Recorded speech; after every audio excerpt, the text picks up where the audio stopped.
David, a man of passionate prayer and worship, spent much of his days as a young man shepherding the sheep in the field, and later with his warriors, writing the Psalms and praising the Lord. David was one of the greatest warriors in the history of Israel. He was courageous. Look at how he faced the lion and the bear and even the Goliath. But what made David such a great warrior was that he was such a great worshiper.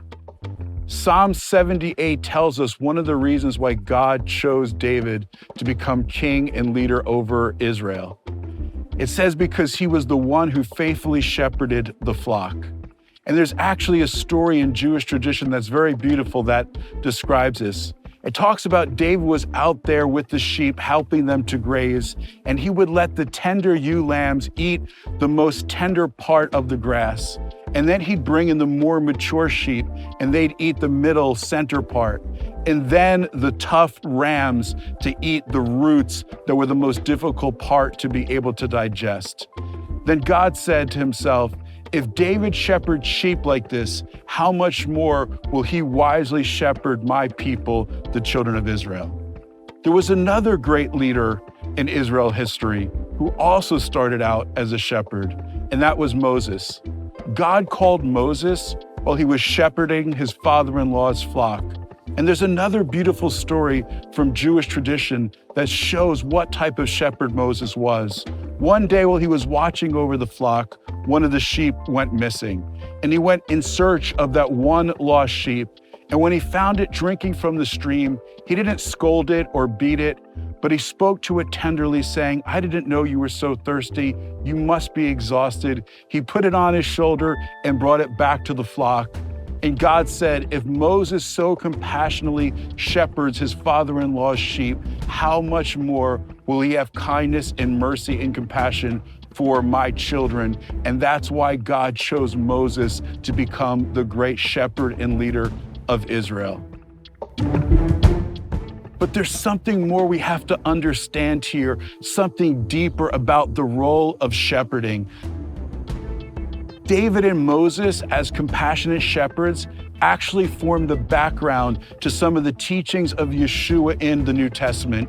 He says, I am the good shepherd. It talks about in the parable how he's willing to leave the 99 sheep and to go after the one. He's called in the book of Hebrews the great shepherd. And he says that he lays down his life for the sheep. But there's something more here. When Yeshua was using the shepherding imagery, he was actually doing it because he wanted to show that he was fulfilling his prophetic role as the Messiah. In the book of Ezekiel, God is disgusted by the leaders of Israel who are taking advantage of the sheep. So he says, I myself will set a shepherd over the people, my servant David, who will feed my flock himself. So amazing. Think about it for a moment. When Yeshua fed the multitude when they were hungry, he was actually fulfilling the prophetic role of the shepherd in Ezekiel, feeding the sheep himself.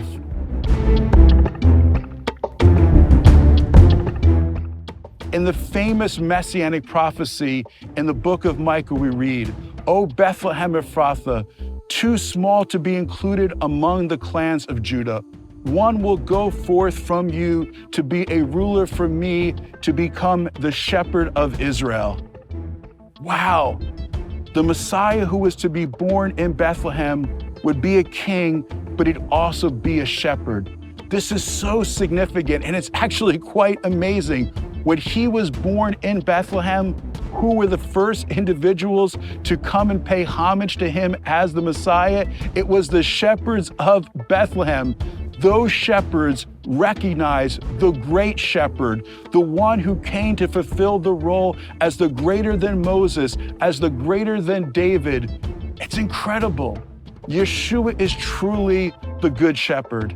And as the good shepherd, the one who is greater than Moses and David, if they cared for and loved the sheep so much, how much more will Yeshua guide, protect, and provide for you and me whenever we have a need?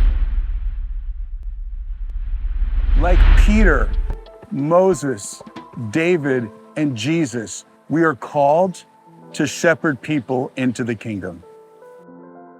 In John 21, Yeshua asked Peter 3 times, "Do you love me?" Why did he ask him 3 times? Of course, we know that Peter denied the Lord 3 times, and it's certainly connected to that. But there's something more. Deuteronomy 6:4 says we're to love the Lord our God with all our heart, with all our soul, and with all of our strength.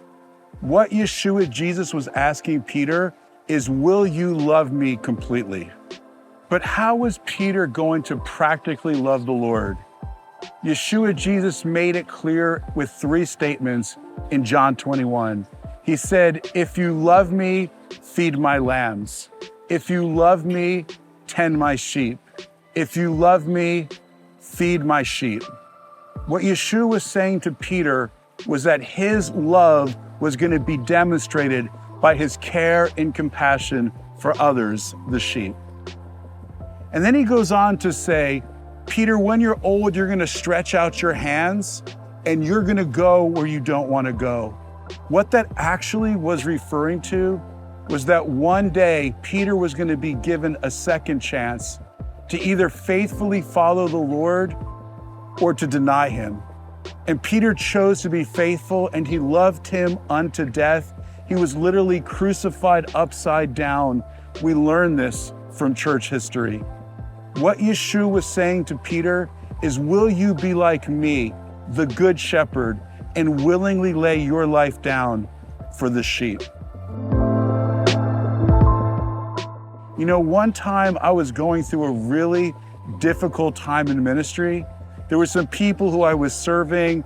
They were really mistreating me. I was feeling the pressures of ministry, and I just wanted to quit. It was one of the lowest moments in my life. And as I was spending time with the Lord in prayer, God spoke to me. He said, Jason, like Peter, if you love me, tend my sheep and feed my flock. I knew exactly what he meant. It really cut me to the thick. What he was saying is, it's not if the sheep love you or appreciate you or value you or are grateful. That can't be our motivation for serving people. There is only one proper motivation to serving people, and that has to come from our love for the Lord. If we love him, then we'll naturally love and serve and care for other people. God is calling every believer to be a shepherd, not just pastors and full-time ministry individuals. God has empowered each and every one of you to become a shepherd, to shepherd your family, to shepherd your neighbors, to shepherd your coworkers, and whoever else God brings into your life. In fact, we're not really going to make an impact or really change the world unless we really take that role as a shepherd seriously, by encouraging, by counseling, by compassionately loving, by being there for people in their good times and in the bad times. That's what being a shepherd for Yeshua Jesus is all about. Like Peter and like Yeshua, we're called to become shepherds for the kingdom.